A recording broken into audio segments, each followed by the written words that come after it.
بلغ العلا بکمالہ مولا علی مشکل کشا کشف الدجا بجمالہ حسنین جان فاطمہ حسنت جمیع خصالہ یعنی محمد مصطفیٰ صلو علیہ وآلہ۔ آئیے سب سے پہلے ہم اور آپ مل کر سید الانبیاء شہنشاہ اتقیاء حسنین کے نام سیدہ طیبہ طاہرہ کے بابا صاحب صدق و صفا جناب محمد رسول اللہ صلی اللہ تعالی علیہ وآلہ وبارک وسلم کی بارگاہ گوہربار میں درود و سلام کا نذرانہ پیش کریں۔ پڑھیں اللہم صلی علی سیدنا و مولانا محمد وعلی آل محمد مبارک وسلم صلاۃ و سلاما علیک یا سیدی یا رسول اللہ صلی اللہ تعالی علیہ وآلہ وبارک وسلم۔ عزیزان محترم، دو باتیں اگر آپ ذہن نشین رکھ لیں تو میں سلسلہ گفتگو کو تھوڑا سا اور دراز کروں گا۔ پہلی تو یہ ہے کہ یہ جو خاموشی ہے اسے ختم کر دیں، دو طرف سے معاملہ چلے گا، یہ ون وے کمیونیکیشن نہیں ہونا چاہیے، صرف ایک طرف سے راستہ ہے، دوسری طرف سے آنے والے کا چالان نہیں ہوگا۔ آپ بے فکر رہیں، آپ بھی سبحان اللہ بول سکتے ہیں۔ یہ وہ مقدس شب ہے، یہ وہ مقدس رات ہے جس رات کو پروردگار عالم بروایت امام بیہقی سند حسن و صحیح کے ساتھ روایت ہے، امام بیہقی فرماتے ہیں کہ مولا کائنات حل علی مشکلات غالب کل غالب جناب علی ابن ابی طالب رضی اللہ تبارک و تعالی عنہ وعلیہ السلام نے فرمایا کہ شب برات پروردگار عالم نزول اجلال فرماتا ہے عرش معلی سے آسمان دنیا کی طرف، اور آ کر اعلان فرماتا ہے کوئی جو مجھ سے مغفرت مانگے میں اسے مغفرت عطا کروں۔ سبحان اللہ۔ ایک بار سینے پہ ہاتھ رکھ کے جواب دیجئے گا، ہے کوئی دنیا کی ایسی عدالت جو خود مجرم کو کہے تو مانگ میں تجھے معاف کر دیتا ہوں؟ سبحان اللہ۔ عدالتیں، پولیس، محکمہ مجرم کو تلاش کرتا ہے کہ جیل میں ڈال دیا جائے۔ مسلمانوں، تمہارا رب تمہیں اس لیے آواز دے رہا ہے کہ قید سے چھوڑ دیا۔ سبحان اللہ، سبحان اللہ۔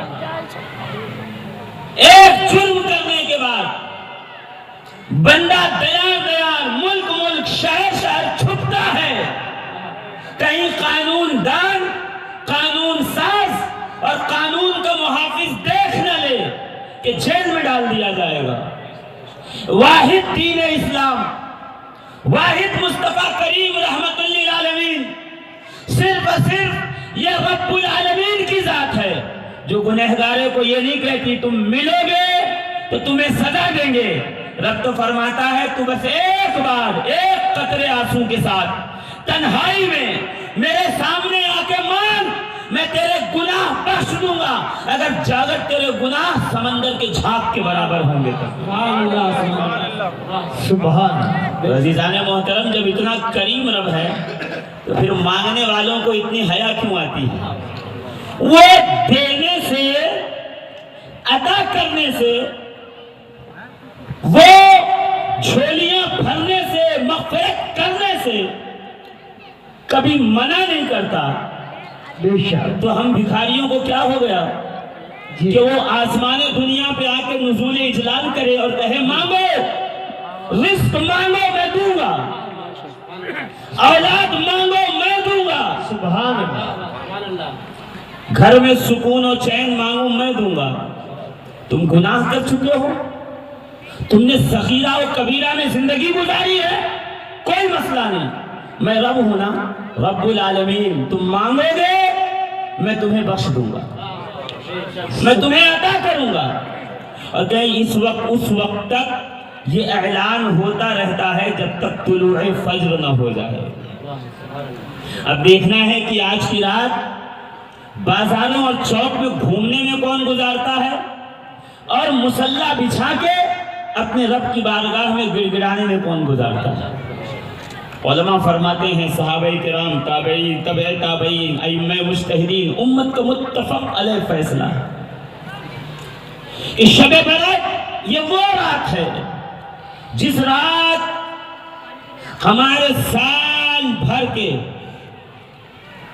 پورے سال کے جو اعمال نامے تھے ان کو بند کیا گیا، ایک نیا اکاؤنٹ، نیا رجسٹر نئے سال کا نئے سرے سے کھلا۔ اور اللہ فرماتا ہے کوئی جو اس سال میں مجھ سے رزق، اولاد، خیر، عظمتیں، رفعتیں، سکون، تندرستی مانگے میں اسے عطا کروں گا۔ سبحان اللہ۔ اس کے یہاں دینے میں کمی نہیں ہے، کوتاہی ہمارے مانگنے میں، کوتاہی ہمارے طلب کرنے میں ہے۔ جی آج اگر اعلان ہو جائے کہ جہانگیر آباد کی فلاں دکان پہ 10 کلو آٹے پہ 1 کلو چینی فری ہے تو رات میں کوئی سوئے گا نہیں کہ فجر بعد سب سے پہلے 1 کلو فری چینی لائیں گے تب جا کے سوئیں گے، اور وہ پوری رات اعلان کرے گا ہے کوئی جو رزق کی دولت مجھ سے مانگے، میں رزاق ہوں، میں خزانوں کے دہانے کھول رہا ہوں۔ اور ہمارا عالم یہ ہے کہ بستر پر نیند، تکیے سے سر گھمائے، اور بہت ہو گیا تو پوری رات فیس بک، انسٹاگرام ہے نا، ٹویٹر، نئی نئی خبریں، پوری رات سم تھنگ انٹرسٹنگ ہے۔ کبھی قرآن اٹھا کے دیکھا اس میں کتنا انٹرسٹنگ ہے؟ کائنات عالم کا سارا علم رب نے قرآن میں جمع فرما دیا، کچھ نہیں ہے جو قرآن میں نہ ہو، کوئی خشک تر ایسا نہیں ہے جس کا ذکر قرآن میں نہ ہو۔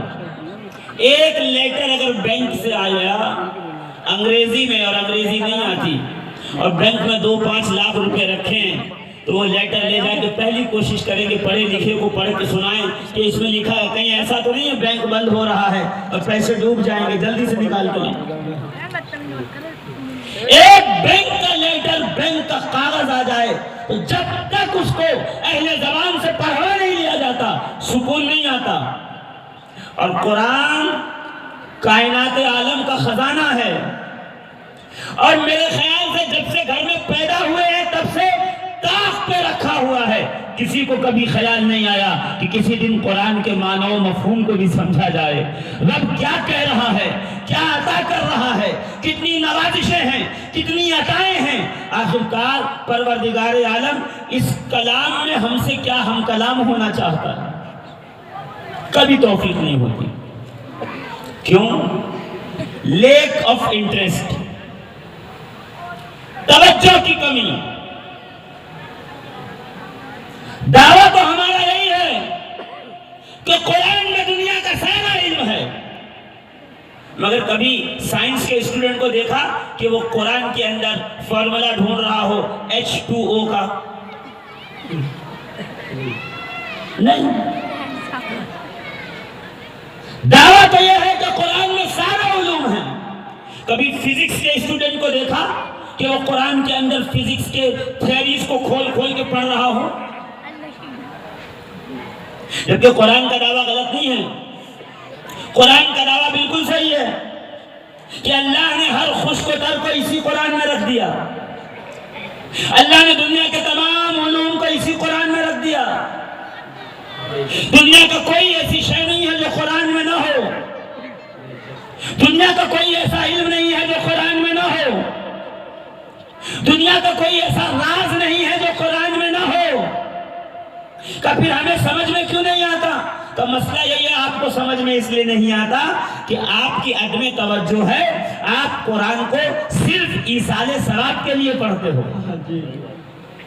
بے شک حق بات۔ قرآن اللہ نے بھیجا، اعلان کر دیا یہ وہ کلام ہے اگر مردہ قوم پہ پڑھ لیا جائے تو اس میں زندگی پیدا ہو جاتی ہے۔ اور ہم نے قرآن کو کب پڑھا؟ جب روح نرخرے میں آ گئی دادا کے، نانی کے، دادی کے، اور سکرات کا عالم ہے، اور کھڑ کی آوازیں آ رہی ہیں، مؤذن صاحب کو بلاؤ، حافظ صاحب کو بلاؤ کہ یاسین پڑھ دیں، قرآن کی تلاوت کر دیں، جلدی روح نکل جائے۔ اللہ نے بھیجا قرآن مردہ دلوں کو زندہ کرنے کے لیے، ہم استعمال کر رہے ہیں جلدی سے موت آ جائے، ایک دم الٹا استعمال۔ قوم مسلم کا حال کیا ہے میں بتا دوں آپ کو، ایک دم سیدھی سی مثال۔ جہانگیر آباد کے چوراہے سے نکلے، ابھی پروگرام جیسا ختم کر کے صبح نماز فجر پڑھی، اللہ کرے کہ سب کو نماز فجر پڑھنے کی توفیق عطا ہو جائے۔ ابھی نماز فجر پڑھی اور پڑھ کے چوراہے سے باہر نکلے، اور جیسے ہی نکلے اور آگے چوراہے کو پہنچے تو وہاں ایک میلے کچیلے جو ہے وہ بستر پہ ایک آدمی پڑا ہوا ہے اور اس کے منہ پہ مکھی بھنبھنا رہی ہے اور ایک دم گندگی میں ہے، بڑے بڑے ناخن اس میں میل بھرے ہوئے ہیں۔ ہمارے عثمان حافظ صاحب گزرے، کہا السلام علیکم حافظ صاحب، رات کو کیا جلسہ ہوا، کیا عوام کا جمع غفیر تھا، کیا لوگ تھے، سبحان اللہ سبحان اللہ۔ حافظ صاحب جانتے ہو آپ مجھے کون ہوں میں؟ کہ نہیں ہم تو نہیں جانتے۔ ارے آپ جانتے نہیں مجھے، میں وہ ہوں کہ میری جو یہ سرہانے اٹیچی رکھی ہے پیٹی، لکڑے کا بکسا رکھا ہوا ہے، اس قدر میں خاندانی امیر ہوں اور اس قدر خاندانی دولت مند ہوں کہ اگر اس اٹیچی کو، اس پیٹی کو، صندوق کو کھول دوں تو اتنے بڑے بڑے اس میں ہیرے جواہرات رکھے ہوئے ہیں اور کوہ نور کا باپ ہے اس کے اندر، ایک نکالوں تو پورا جہانگیر آباد خرید لوں۔ حافظ صاحب نے کہا اچھا ماشاءاللہ اچھی بات ہے، یہ تو بڑی اچھی بات ہے۔ کہا وہ صبح سے چائے نہیں پی، 2 روپے ہو 5 روپے تو چائے پلا دیجئے۔ حافظ صاحب لا حول ولا قوت، کیسا آدمی نکل۔ ابھی حافظ صاحب نکلے تھے کہ صبح صبح جو ہے وہ اسی راستے سے، اسی چوراہے سے حافظ صاحب کے نکلنے کے تھوڑی کی دیر کے بعد ہمارے مقرر صاحب جو ابھی خطاب کر رہے تھے وہ نکلے، وہ مل گئے۔ السلام علیکم، رات کو دیکھا میں نے آپ نے جو ہے وہ مرون رنگ کا تاج پہنا ہوا تھا اور آپ تقریر فرما رہے تھے، خطاب اور شان نبوت بیان کر رہے تھے، بہت اچھا بیان کیا آپ نے، مگر کیا کروں میں آپ کو کیا بتاؤں، میں پیچھے تھا تھوڑا، ورنہ میں ضرور آتا اور آگے اگر کے نعرہ وغیرہ لگاتا اور آپ کو انعام دیتا، اور آپ جانتے نہیں ہیں میں کون ہوں۔ کا کون ہے آپ؟ تو میں وہ آدمی ہوں، میرے باپ دادا کا صندوق میرے ساتھ چل کے یہاں تک آیا ہے، سرہانے رکھا، کھول دوں اتنے بڑے بڑے زمرد اور یاقوت ہیں اس میں کہ اگر ایک نکال کے بیچ دوں تو پورا بلند شہر خرید لوں۔ اور صبح سے ابھی تک تمباکو نہیں کھائی میں نے، اگر 2 روپے ہو کے تمباکو دلا دیجئے، اجابتیں نہیں آ رہی، صبح سے پیٹ صحیح نہیں ہے، تمباکو ذرا۔ لا حول ولا قوت، کیسا آدمی ہے، نکل گئے وہاں سے۔ اور ابھی تھوڑی دیر کے بعد پیچھے سے ہمارے جو ہے عزیز یہ تشریف لے آئے وہیں سے، حاجی صاحب ادھر آئیے ادھر آئیے، رات کو آپ بھی بیٹھے تھے اس لیے جو بہت اچھا جلسہ ہوا، آپ تو جانتے ہیں میں کون ہوں؟ کہ ہم تو نہیں جانتے آپ کو۔ ارے میں وہ امیر و کبیر آدمی ہوں اس علاقے کا، اور میرے باپ دادا سے وہ دولت ملی ہے مجھے، اور یہ صندوق میں وہ بھرا ہوا ہے مال اور حویر اور جواہر، اگر یہ صندوق نکالوں باہر تو پورا یو پی خرید لوں۔ مگر وہ صبح سے بیڑی نہیں پی، تھوڑا سا بیڑی اڑی ہو تو پلا دیجئے، سگریٹ پلا دیجئے۔ لا حول ولا قوت، کیسا۔ یہی عزیزان محترم بڑے یقین کے ساتھ آپ نے سنا ہے غور سے، یہی حال قوم مسلم کا ہے، ایک دم یہی حال۔ دعویٰ ان کا یہ ہے کہ قرآن ہماری وہ کتاب ہے جس میں کائنات کے سارے علوم اللہ نے جمع کر دیے، پھر بھی عالم یہ ہے بھیک کا کٹورا لیے کبھی ٹیکسٹائل کمپنی کے سامنے کھڑے ہیں، کبھی انفراسٹرکچر کے سامنے کھڑے ہیں، کبھی کسی انجینئرنگ کمپنی کے سامنے کھڑے ہیں، کبھی امریکہ، کبھی اسرائیل، کبھی جاپان، کبھی جرمنی کے سامنے کٹورا لے کے کھڑے ہیں۔ اگر وہ ترقی کی بھیک ڈال دے تب جا کے ترقی ہو۔ دعویٰ تو یہ ہے قرآن میں سب ہے، مگر کبھی قرآن کو کھول کے دیکھا نہیں۔ صاحب ایک صاحب جوش میں آ گئے کہ رات کو بمبئی سے مولانا آئے 4 سال کے بعد، اور آنے کے بعد انہوں نے میرے ضمیر کو جگمگایا، آج ہی میں قرآن اٹھا کے پڑھوں گا اور اس میں دیکھوں گا ترقی کہاں لکھی ہے۔ دورے ہوئے گئے اور جلدی جلدی وضو بنایا، قرآن اٹھایا اور لگے پڑھنے، الحمدللہ رب العالمین الرحمن الرحیم مالک یوم الدین، اور آ گئے وَلَضَّالِّينَ، قرآن بند کیا، دوڑے ہوئے آئے، ارے عثمان حافظ صاحب، ارے اسرار حافظ صاحب، ارے فلاں امام صاحب، رات کو تو کہہ رہے تھے قرآن میں بہت ساری باتیں لکھی ہیں، میں نے پورا سورہ فاتحہ پڑھ لیا، مگر مجھے کہیں دکھائی نہیں دیا کہ اس میں کہیں پہ جو ہے وہ بجلی کا ذکر ہو، کہیں پہ تار کا ذکر ہو، کہیں پہ انجن کا ذکر ہو، کہیں پہ پاور کا ذکر ہو، کہیں پہ گیس پلانٹیشن کا ذکر ہو، کہیں پہ سرکمسٹانسز کا ذکر ہو، میں نے تو کہیں نہیں دیکھا، کیسی باتیں کر رہے تھے؟ لیجئے وہیں دعویٰ ختم ہو گیا آپ کا۔ ہے تو قرآن میں سب کچھ، مگر نظر کیسے آئے؟ جب سے میں آیا ہوا ہوں اور جتنے لوگ مجھے دیکھ رہے ہیں پرانے چہرے میں اچھی طریقے سے پہچان رہا ہوں، اور پرانے لوگ مجھے آواز سے پہچاننے کی کوشش کر رہے ہیں، وہی ہے کہ نہیں ہے؟ اب ظاہر سی بات ہے، اگر 32 کلو وزن کوئی گھٹا لے اور اچانک کوئی دیکھے تو کیسے پہچان پائے؟ یہ سب لاک ڈاؤن کی کرامت ہے جی، وہ سب دیکھ رہے ہیں ہمیں، اچھا جو مل رہا ہے وہ ایک ہی سوال پوچھ رہا ہے، شوگر تو نہ ہو گئی؟ یہ شوگر تو ہو گئی آپ کو؟ کیوں؟ اس لیے کہ ہمارے ذہن میں یہ خیال بیٹھا ہوا ہے کہ جب شوگر ہوتی ہے تو انسان کا کام تمام کر دیتی ہے۔ گلا پہلوان کو ایک دم جو ہے وہ اسٹرکچر پہ جا کے بٹھا دیتی ہے۔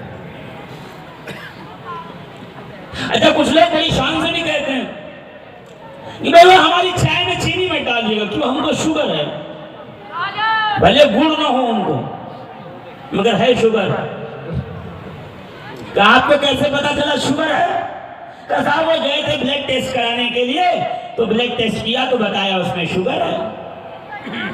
تو خالی شوگر ہے کہ نہیں، بہت طبیعت خراب تھی، پہنچے ڈاکٹر نے کہا اپنا بلڈ ٹیسٹ کرائیے، خون چیک اپ کرائیے، میں نے خون دیا، 3 ml خون انجیکشن میں نکالا گیا جو ہے وہ پیتھولوجی لیب میں، پھر اس کو بھیجا گیا، 2 گھنٹے کے بعد رپورٹ آ گئی، اور رپورٹ میں بہت کچھ بتایا، وائٹ بلڈ سیل کم ہے، ریڈ بلڈ سیل کم ہے، اور وٹامن اتنا ہے، اور جو ہے وٹامن ڈی کی اتنی کمی ہے، شوگر اتنا ہائی ہے، بلڈ پریشر اتنا ہائی ہے۔ میں نے کہا لیجیے کیسی بات کر رہے ہیں آپ؟ کہا مولانا آپ کو نہیں پتا ہے، آپ پرانے لوگ مدرسے میں پڑھے پڑھائے، آپ کو کیا پتا سائنس نے کیا ترقی کیا ہے؟ ایک قطرہ خون اگر آپ پیتھولوجی لیب میں دے دیں گے تو ایسی مشینیں ہیں کہ ان مشین پہ ایک قطرہ خون رکھیے اور 10 منٹ میں رزلٹ بتا دے گی کہ اس ایک قطرے میں آپ کے جسم میں گلوکوز کتنا ہے، وٹامن کتنا ہے، ڈی کتنا ہے، بی کتنا ہے،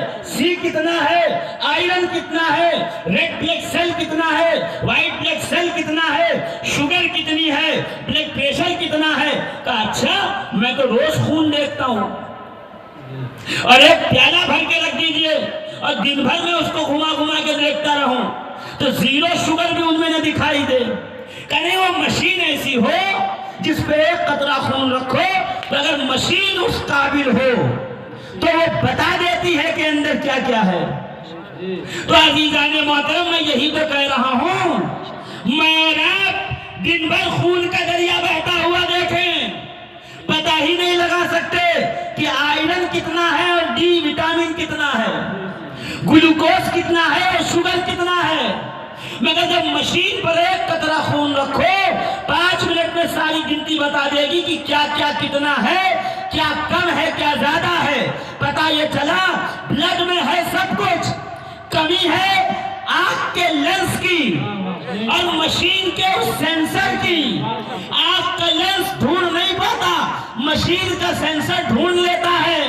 اب سمجھے قرآن تو سب پڑھتے تھے، مولا کائنات علی مرتضیٰ نے ہی کیوں کہا کہ میرے اونٹ کی رسی بھی کھو جائے تو علی اس کو قرآن میں تلاش کرتا ہے۔ نعرہ تکبیر، نعرہ تکبیر، نعرہ رسالہ، نعرہ حیدری، نعرہ تکبیر، سبحان اللہ۔ ایسے ہی رسول اللہ نے نہیں فرمایا؟ مسلم امام احمد بن حنبل، یہ دونوں مستند احادیث کی کتابیں، حوالہ میں دوں گا، مشرق سے لے کے مغرب، شمال سے لے کے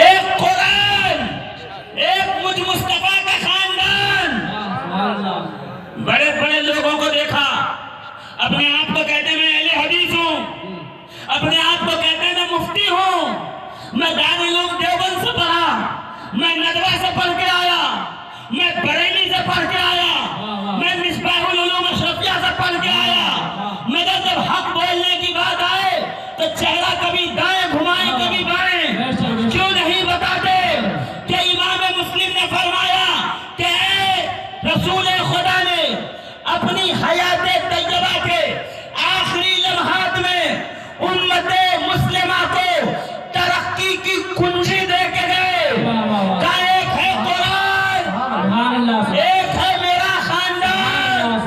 قرآن وہ کتاب ہے جس میں راز ہیں، یہ دریائے سربستہ ہے، اہل بیت وہ ہے جس قرآن کی عظمتوں کی تفسیر ہے۔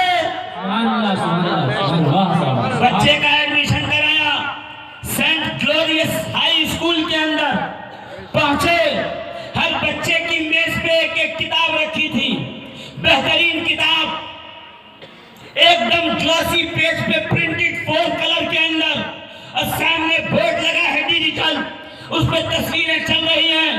ایک دن، 2 دن، 3 دن، 4 دن، بچے نے آ کہا ڈیڈی، ابو، ابا جان، 1 ہفتہ ہو گیا اسکول جاتے ہوئے، کتاب اچھی ہے، ڈیجیٹل بورڈ اچھا ہے، اسکول کا انوائرمنٹ اچھا ہے، مگر ٹیچر نہیں آتا۔ پہنچے پرنسپل کے پاس، صاحب میرا بیٹا کہہ رہا ہے کہ آپ نے ابھی تک ٹیچر اویلیبل نہیں کرا ہے، 1 ہفتہ ہو گیا، سیلیبس کون پڑھائے گا؟ پرنسپل بھی بہت ہوشیار، کر لیجئے، انگلینڈ سے پرنٹ کرا کے کتاب منگائی، یہ دیکھیے 4 کلر، ایک دم بہترین بائنڈنگ، گلاسی پیپر آرٹ ورک کے اوپر پرنٹ کیا ہوا۔ وہ دیکھیے ہر کلاس روم میں 5-5 لاکھ کا LED لگا ہوا ہے، سرور سے جس میں سبق روز ٹرانسفر کیا جاتا ہے۔ اتنا کم ہے کہ آپ کو ٹیچر بھی چاہیے؟ آپ خوش ہو گئے؟ اب بتائیے اتنی اچھی کتاب اور اتنا اچھا سسٹم، اب ٹیچر کی کیا ضرورت ہے؟ روز بھیجیے بچے کو، جو 5 سال میں انجینئر بن کے آ جائے گا۔ آپ میں سے کوئی کھڑا ہو کے کہے گا مولوی صاحب کتاب ہونے سے کچھ نہیں ہوتا، کتاب کو سمجھانے والا بھی ہونا چاہیے۔ صرف کتاب اسکول میں رکھی رہے گی تو کام نہیں آئے گی، جب تک اس کتاب کو پڑھانے والا کوئی نہ ہو۔ تو رسول جاتے وقت فرما رہے ہیں انی ترکت فیکم الثقلین، میں تمہارے درمیان 2 غزلی چیزیں چھوڑ رہا ہوں، ایک قرآن جس کو سمجھنے کے لیے ایک رہبر، ایک ٹیچر، ایک استاذ کی ضرورت ہے۔ یا رسول اللہ جب تک آپ دنیا میں بظاہر تھے، بظاہر ہیں تو آج بھی، کوئی پیچھے سے مطلب نہیں نکال لے، کہا دیکھا، کہا رسول اللہ کو موت آ گئی، انتقال ہو گیا، کل نفس ذائقۃ الموت، ہر نفس کو موت کا مزہ چکھنا ہے۔ بات سچ ہے، موت رسولوں کو بھی آئی، مگر کیسے آئی؟ ایسے آئی حتی غد اللہ علیہ روحی وارد علیہ السلام، کما فی ابو داؤد، امام ابو داؤد نے نقل کیا ہے، کیا رسول کہتے تم میں سے جب بھی کوئی مجھ کو سلام بھیجتا ہے تو اللہ نے میری روح کو میرے جسم پہ لوٹا دیا ہے۔ ابو داؤد کی حدیث پاک ہے رد اللہ علیہ روحی، اللہ نے میری روح کو میرے جسم پہ لوٹا دیا ہے۔ یہ جملہ نبی نے 1400 سال پہلے صرف اس لیے کہا تھا، اگر کوئی یہ عقیدہ رکھے کہ معاذ اللہ نبی مر کر مٹی میں مل گئے تو وہ سن لے، مٹی میں تو ملے گا، تیرے اجداد ملیں گے، مصطفیٰ کا جسم بھی سلامت ہے، جسم میں روح بھی سلامت ہے۔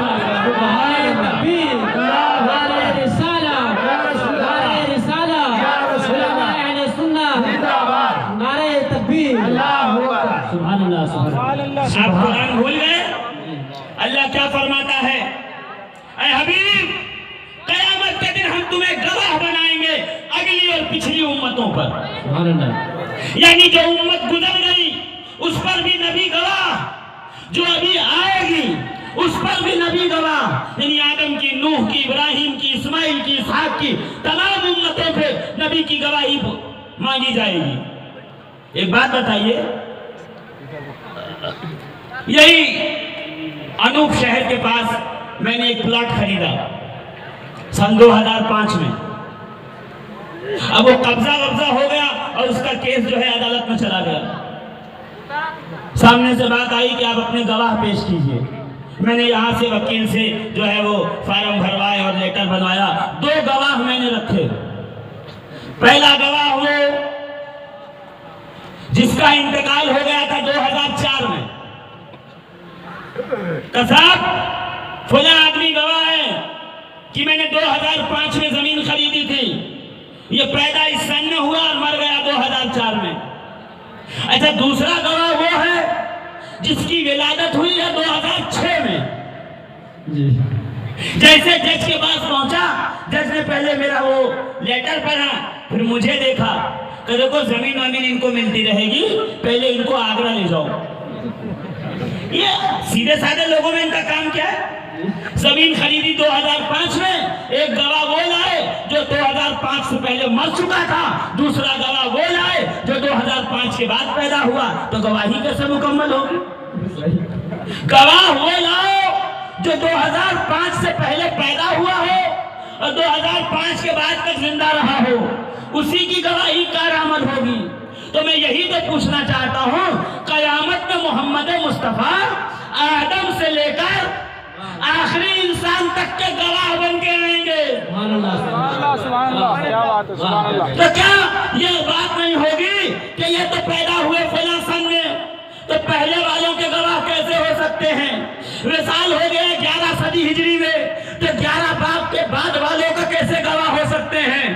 اللہ نے اپنے حبیب کو اگلے پچھلوں پہ گواہ کہہ کے بتا دیا کہ سن لو، میں نے جسے گواہ بنایا ہے اس کا عالم یہ ہے کہ کنت نبیًا والآدم بین الماء والطین۔ وہ اس وقت بھی نبی تھا کہ ابھی آدم آب و گل کی منزلیں طے کر رہے تھے، اور صبح قیامت تک وہ زندہ رہے گا۔ حیات کیسی ہے تو مجھ سے مت پوچھئے، مولانا اشرف علی تھانوی صاحب سے پوچھ لیجئے، وہ بتا دیں گے۔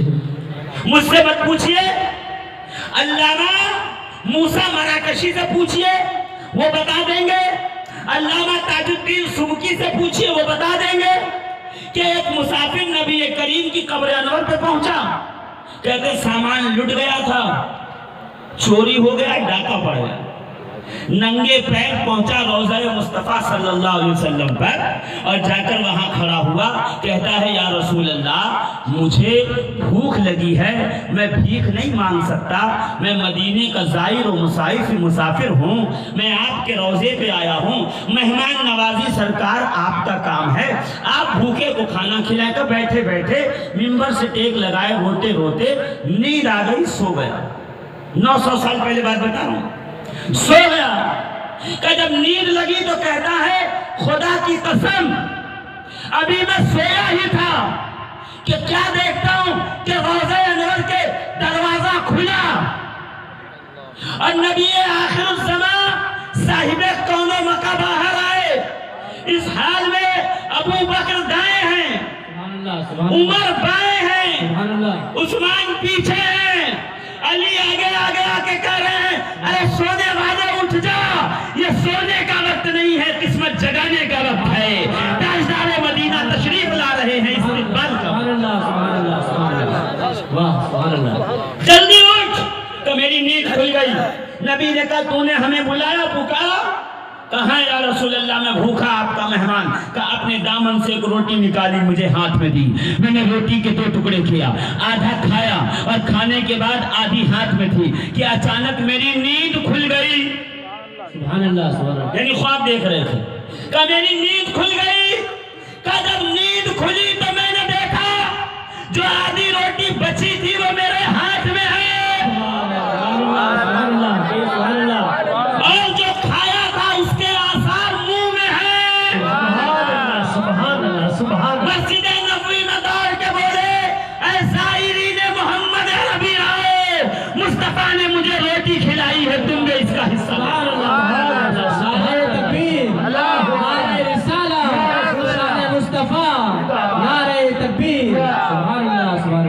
عزیزان ملت اسلامیہ، کس نے کہا کہ نبی وفات پا گئے اور دنیا سے تشریف لے گئے؟ نبی اپنے قبر انور میں بمثل زندہ کے ہیں، اور جب جہاں چاہے جا سکتے ہیں، جہاں چاہے وہاں پہنچ سکتے ہیں۔ اس کی مثال بھی حدیث میں ہے۔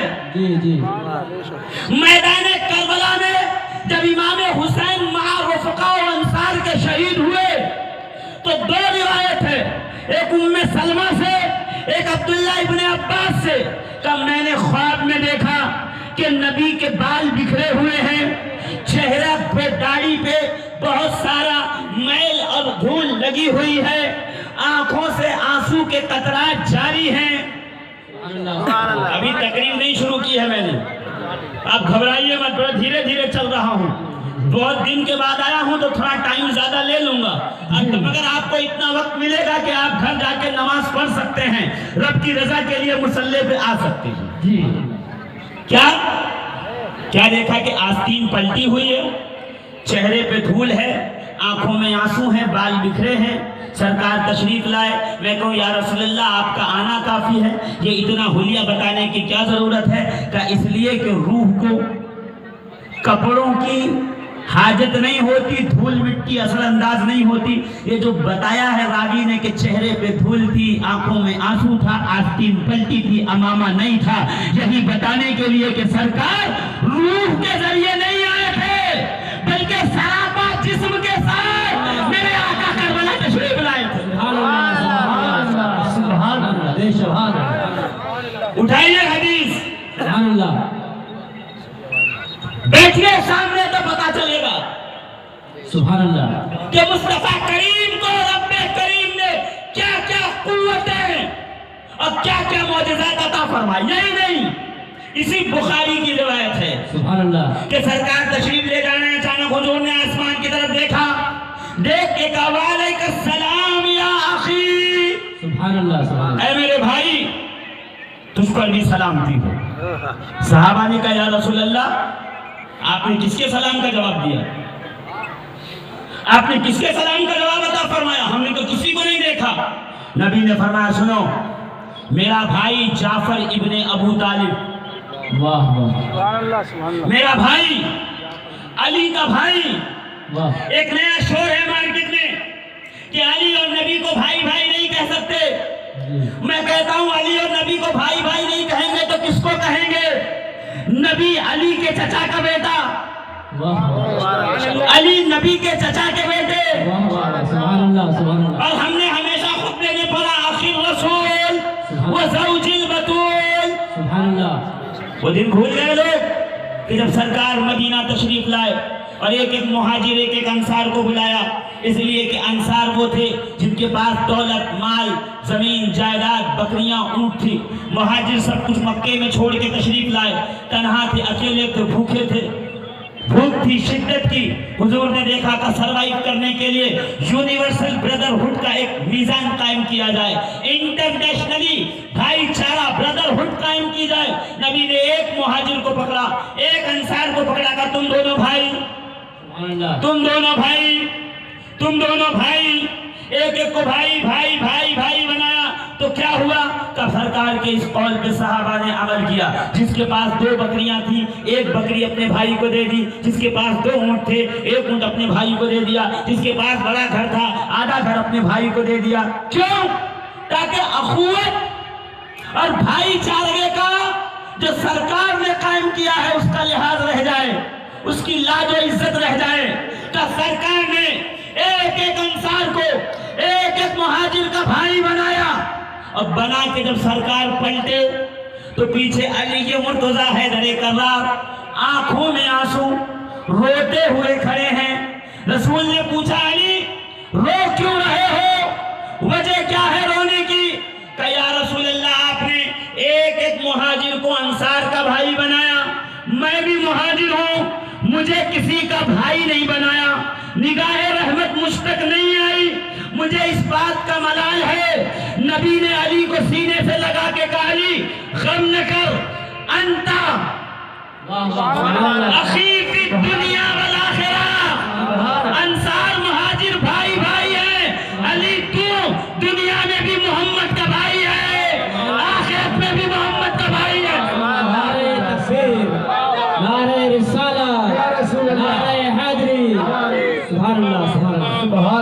سبحان اللہ عزیزان محترم صحابہ ہمارے سر کے تاج ہیں، مگر صحابہ رسول اللہ کے در والے ہیں، سبحان اللہ اہل بیت مصطفیٰ کے گھر والے ہیں۔ بے شک بے شک بے شک سبحان اللہ زور سے کہیے سبحان اللہ گھر والوں در والوں میں فرق یہی ہے سبحان اللہ کہ جب گھر والوں کو نعمتیں عطا کرتے ہیں سب سے اعلیٰ نعمت، سبحان اللہ سبحان اللہ دیکھا نہیں نبی نے کہا ربیہ تمہارے لیے جنت، سبحان اللہ سنا نہیں سرکار نے کہا جابر تمہارے لیے جنت، طلحہ تمہارے لیے جنت، زبیر تمہارے لیے جنت، ابو عبیدہ تمہارے لیے جنت، عبد الرحمن تمہارے لیے جنت۔ نبی دینے پہ آئے تو جنت دیں، سبحان اللہ سبحان اللہ اور ایک قوم کے پڑھے لکھے لوگ تھے نبی کچھ نہیں دے سکتے، نہیں دے سکتے تو جنت کیوں دے رہے ہیں؟ بے شک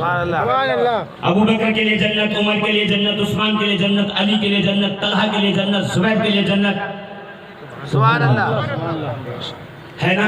عبد الرحمن کے لیے جنت، ابو عبیدہ کے لیے جنت، ربیہ کے لیے جنت، سلمان کے لیے جنت، ابو ذر کے لیے جنت، مقداد کے لیے جنت، سلمان کے لیے جنت، بلال کے لیے جنت۔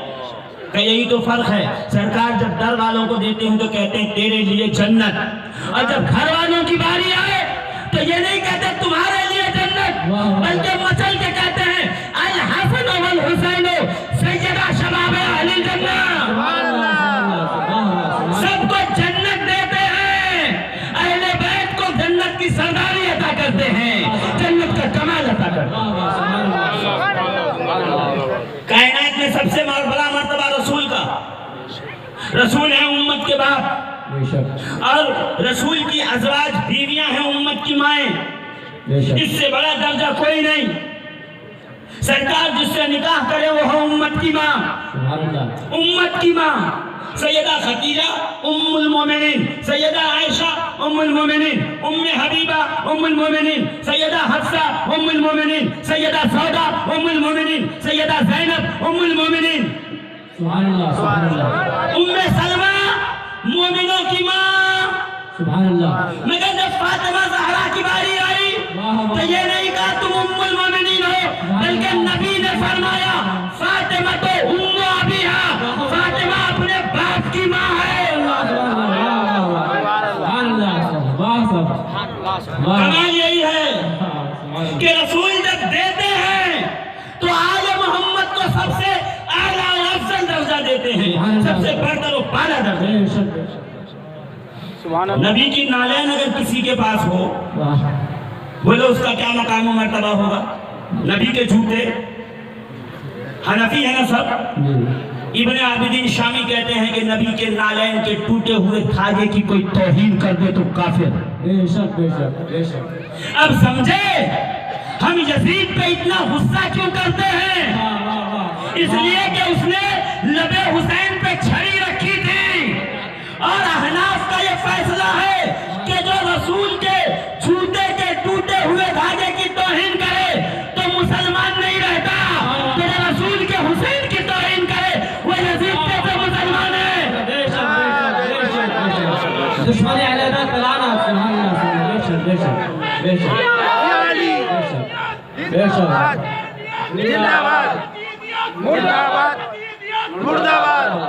ایسے نہیں، میں نعرہ لگاؤں گا جواب دیجیے، نعرہ تکبیر۔ دیکھیں ہاتھ اٹھائیے، نماز میں ہاتھ باندھیے، آپ حنفی ہیں، اور یہاں ہاتھ اٹھائیے کیوں؟ اس لیے کہ آپ عباس علمبردار کے ماننے والے ہیں، ہے نا؟ نعرہ تکبیر، نعرہ رسالت، نعرہ حیدری، نعرہ حیدری، حسینیت، حسینیت، یزیدیت، یزیدیت۔ اب صبح کوئی کہے کہ کیا ہو رہا تھا، سمجھ جاؤ پیٹ میں درد ہوا ہے نا؟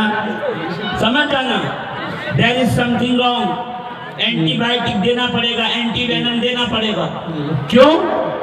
بھائی احناف کہہ رہے ہیں کہ رسول کے نالین کے ٹوٹے ہوئے دھاگے کی کوئی توہین کر دے تو کافر، تو رسول کے بیٹے کے لب پہ جو چھڑی رکھے ہو مسلمان کیسے؟ بے شک بے شک بے شک بولیے ہے دل پہ ہاتھ رکھ کے بتائیے، جواب دیجیے، میں تقریر نہیں کر رہا ہوں ابھی تو آیت کا ترجمہ کروں گا تو تقریر شروع ہوگی۔ سینے پہ ہاتھ رکھ کے بولیے، رسول کے کانڈے پہ سوار ہونے والے حسین کے لبوں پہ چھڑی رکھی جا رہی ہے اور یزید کا اسلام ڈھونڈ رہے ہیں لوگ۔ بے شک، بالکل صحیح۔ سیدہ زینب مستورات اہل بیت کو ننگے سر کربلا سے کوفہ، کوفہ سے شام کی گلیوں میں لایا گیا اور لوگ ان کا ابھی تک تلاش کر رہے ہیں ایمان کہ وہ مسلمان تھے۔ ارے کوئی مسلمان کسی مسلمان پہ ظلم کر دے، جاؤ دارالفتہ سے پوچھو کہ جو مسلمان کی عزت کو پامال کرے مسلمان نہیں بچتا۔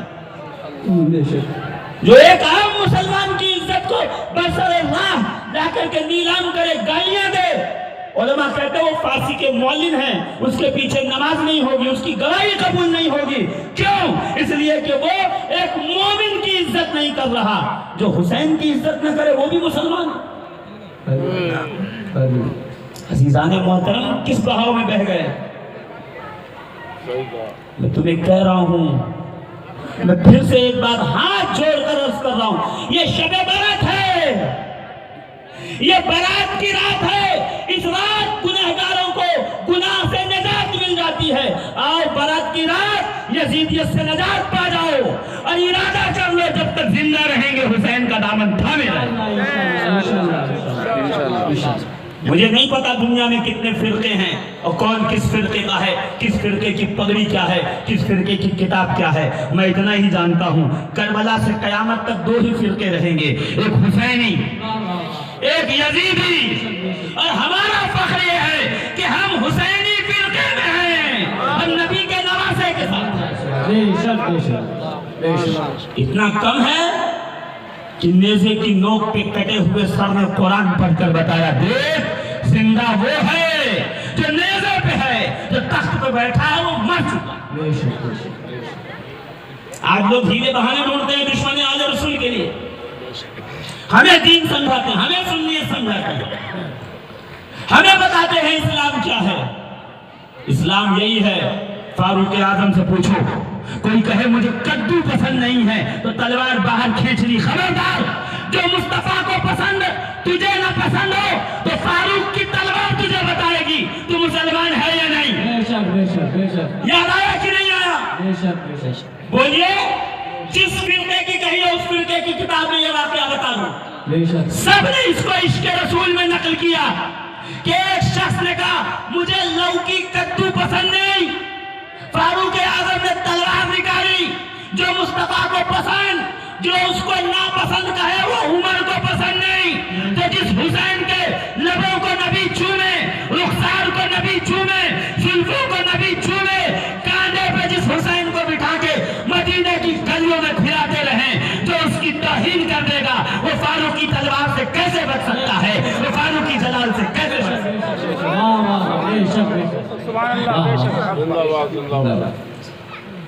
یہ رات فیصلوں کی رات ہے، بھول جاؤ وہ دن، چھوڑ دو، یہ کوئی سیاسی پارٹی نہیں ہے دروازے پہ جو آئے گا ہاتھ جوڑ کے کہو گے ہاں ہم تمہارے ساتھ ہیں، نہیں، یہ حق و باطل کی بات ہے، یہ تمہیں فیصلہ کرنا پڑے گا، تمہیں سینوں پہ ہاتھ رکھ کر یہ قسم اٹھانی پڑے گی کہ کس کے ساتھ ہو، اور یہ بھی سن لو جس دن کہو گے میں حسین کے ساتھ ہوں، یہ مت سمجھیے گا اس دن سے بہت آپ کی زندگی میں مزے آ جائیں گے اور مصیبتیں نہیں، اس دن سے مصیبت شروع ہو۔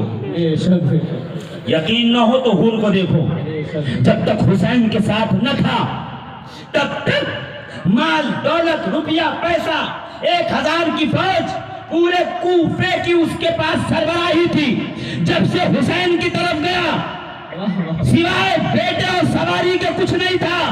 میں کہوں حر تو غلط طرف آ گیا، حر پکار کے کہے گا غلط نہیں آیا، میں نے دنیا کو لات ماری ہے، زہرا کی رضا حاصل کی ہے، خدا کی جنت حاصل کی ہے۔ یا رسول اللہ، زندہ باد، زندہ باد، سبحان اللہ۔ فرقہ واد کی بات نہیں کر رہا میں ابھی، کوئی کہے فلاں فرقے کی، جس فرقے کو ہو میرے سامنے آ کے بیٹھو، میں تمہارے اکابر کی کتابوں سے یہ ثابت کروں گا کہ انہوں نے حسینیت کو چنا تھا، یزیدیت کو رد کر دیا۔ بے شک بے شک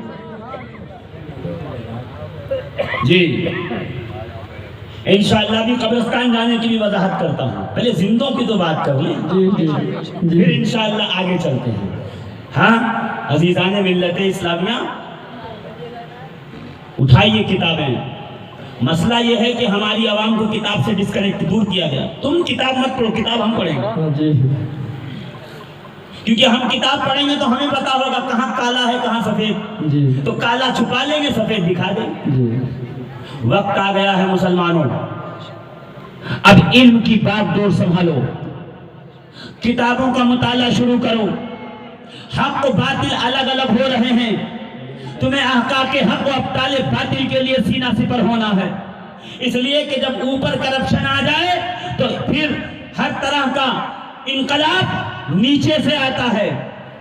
جب حکمران کرپٹ ہوں تو عوام کو متحد ہو کے حکمران بدلنے پڑتے ہیں، اور آج تو زمانہ وہ آ گیا ہے، محراب و منبر کے جو مالک ہیں وہ محراب و منبر سے حسین کا ذکر نہیں کرتے۔ بے شک یہ ہو رہا ہاں اچھا، سیدہ خدیجہ الکبریٰ کا ذکر کتنے لوگوں نے سنا؟ پچھلے 4 سال میں کتنی بار سنا؟ بتائیے ایک بار بھی نہیں۔ کیوں؟ سیدہ خدیجہ کون تھی؟ سیدہ فاطمہ زہرا کی ماں۔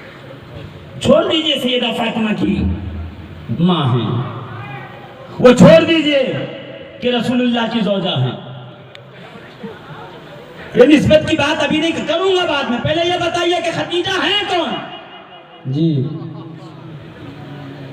جب ریلائنس کمپنی شروع ہوئی تھی نا تو اس کی قیمت تھی 0، پھر اس کے شیئر لائے گئے مارکیٹ میں، اس کو کیپٹل فنڈ کی ضرورت تھی کہ پیسہ آئے تو لگاؤں اور کمپنی چلے، لوگوں میں شیئر بانٹا گیا، لوگوں نے شیئر، کس نے 100، کسی نے 200، کسی نے 500 خریدا، کوئی 20%، کوئی 30% کا مالک ہے، جس کے جتنے زیادہ شیئر ہوتے ہیں اس کا اتنا زیادہ مالکانہ حق ہوتا ہے۔ بے شک اسلام کو جب مال کی ضرورت پڑی، جب دولت کی ضرورت پڑی، جب کیپٹل فنڈ کی ضرورت پڑی، کہ ابھی رسول نے کہا پڑھو لا الہ الا اللہ، آج 10 لوگ ایمان لائے، مشرکین مکہ نے بائیکاٹ کر دیا، مسلمانوں کو نہ کام دیا جا رہا ہے، نہ نوکری دی جا رہی ہے، نہ لین دین ہے، نہ تجارت ہے، کچھ نہیں، بھوکے ہیں، پیاسے ہیں، راستے میں چلتے ہیں تو قدم لڑکھڑاتے ہیں۔ نبی نے دیکھا،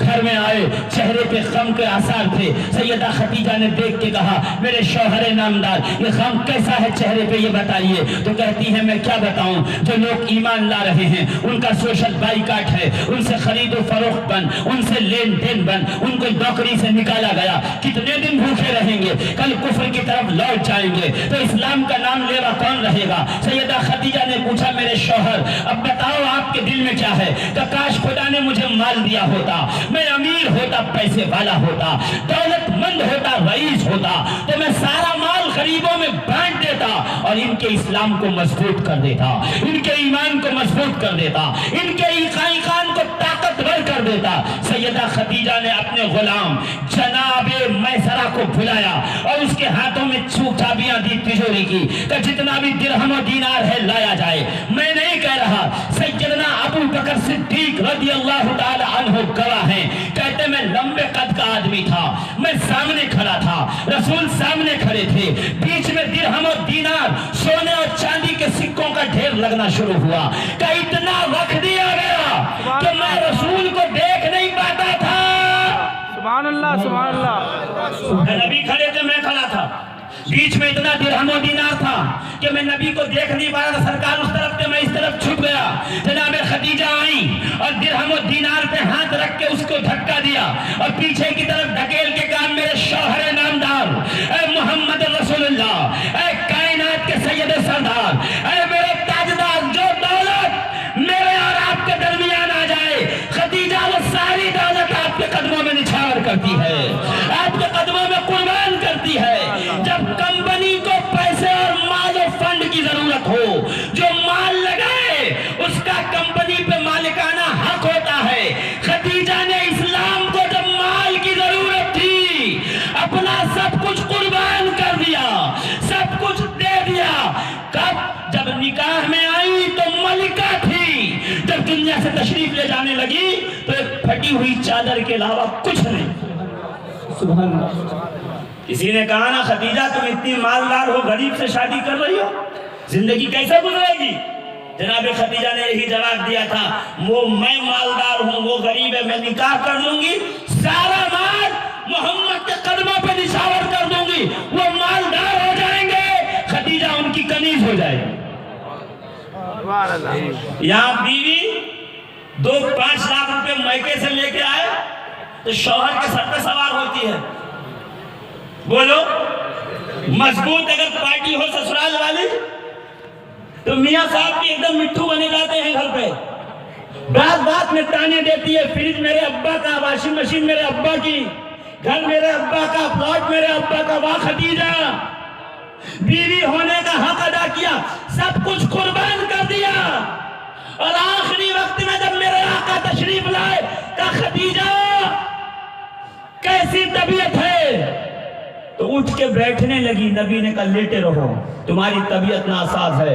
کہ رونے لگی، رو کے کہنے لگی میرے شوہر جو آپ کی خدمت کا حق تھا وہ خدیجہ ادا نہیں کر سکی،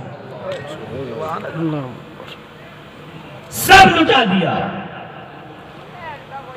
وہ جو گھروں میں خدیجہ کے برتنیں مانجتی تھی نا، وہ خدیجہ کو کہتی تھی ہم تیرے ساتھ نہیں رہیں گے، تو نے سارا مال ایک غریب پہ لٹا دیا، ایک یتیم کو دے دیا۔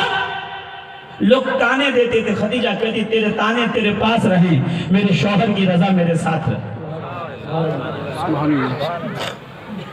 کہ جب آخری وقت آیا، خدیجہ کیا چاہیے بولو؟ کہ میرے شوہر میں آپ کی خدمت کا حق نہیں ادا کر سکی، آپ تھوڑا باہر تشریف لے جائیں تو میں آپ کی شہزادی فاطمہ زہرا سے عرض کر دوں کچھ، وہ آپ تک پہنچا دیں۔ کا خدیجہ ڈائریکٹ کیوں نہیں کہتی؟ آپ کا حق ہے، آپ بیوی ہیں۔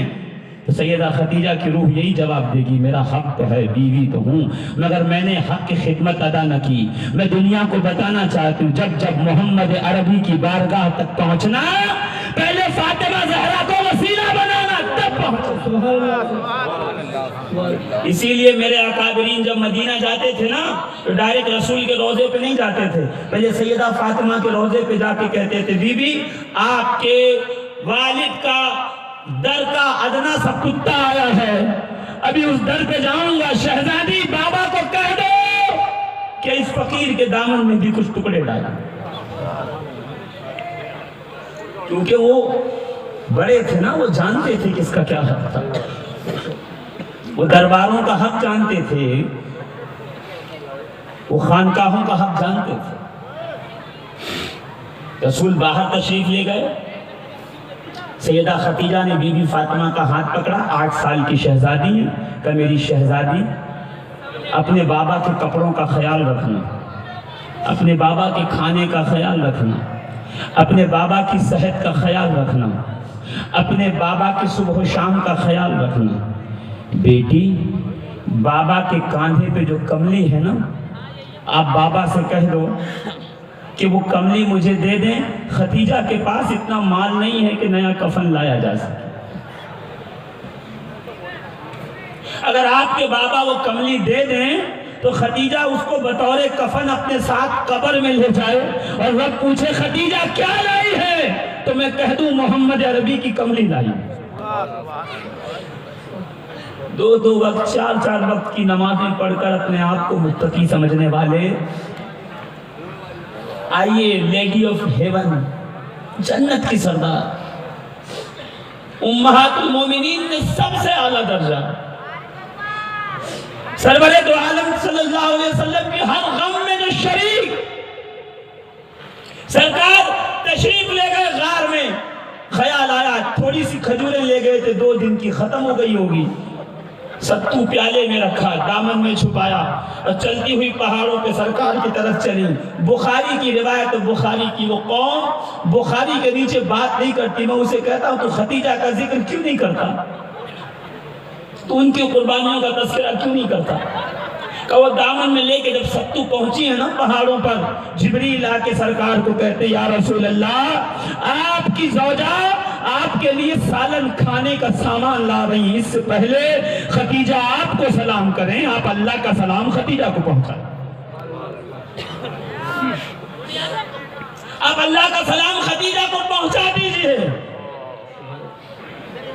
وہ خدیجہ کہتی ہیں چادر نہیں ہے میرے پاس جس کا کفن بنا دوں، بابا کو کہوں کہ اپنی چادر دے دیں تاکہ کفن میں لے جاؤں۔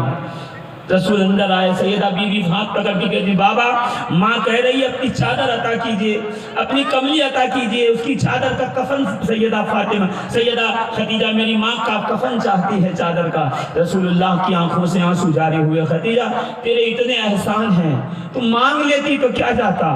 سیدہ کہہ رہی میں نے بیٹی کے اس لیے کہلوایا تھا کہ دنیا کو پتا رہے محمد سے مانگنا ہو تو فاطمہ کے ذریعے سے مانگو، فاطمہ کے وسیلے سے مانگو، فاطمہ کا واسطہ دے کے مانگو۔ ارے بھکاری بھی جانتا ہے کہ بچہ گود میں لے کے کھڑے رہو گے نا، وہ یہ نہیں کہے گا اللہ تیرا بھلا کرے، بھکاری بھی جاتے گا اللہ اس کی بڑی عمر کرے، اللہ بچے کی عمر دراز کرے، اللہ تیرے بچے کو حیات دے، پڑھا لکھا کے بیرسٹر بنائے، وکیل بنائے، بڑا آدمی بنائے، عالم و فاضل بنائے، تجھے اس کی لمبی عمر ہو، کچھ بھیک دے دے۔ بھکاری بھی جانتا ہے بیٹے کے صدقے میں مانگے گا، اولاد کے وسیلے سے مانگے گا تو 2 کا 10 ملے گا۔ ہم کیسے بھکاری ہیں؟ آل رسول کے صدقے کی بات آئے تو سنیت اور رافضیت نظر آنے لگا، رافضیت کا فتویٰ لگانے لگو، شیعہ پکارنے لگو، کہنے لگو کہ یہ شیعہ ہو گیا۔ شیعہ نہیں، وہ خدا کی قسم وہ مسلمان ہی نہیں ہو سکتا جو آل محمد سے محبت نہ کرے، اس کا ایمان ہی مکمل ہے۔ رسول نے اپنی چادر لی، سیدہ خدیجہ کو دیا، سیدہ خدیجہ الکبریٰ کے سرحانی چادر رکھا، کہا بھی چادر رکھا جبریل امین تشریف لائے، آکے کہتے ہیں یا رسول اللہ چادر واپس لو، سرکار چادر واپس لیجئے، واپس لے لیجئے۔ حضور نے چادر نیچے کھینچی، جبریل امین نے پہلو سے ایک نئی چادر نکالی، یا رسول اللہ اللہ کے دین پر خدیجہ کا اتنا احسان ہے کہ اللہ نے خدیجہ کے لیے جنت سے کفن بھیجا۔ کبھی سوال کیجئے نا اپنے بڑوں سے، جس کے لیے خدا جنت سے کفن بھیج دے، جس کا اسلام پہ اتنا احسان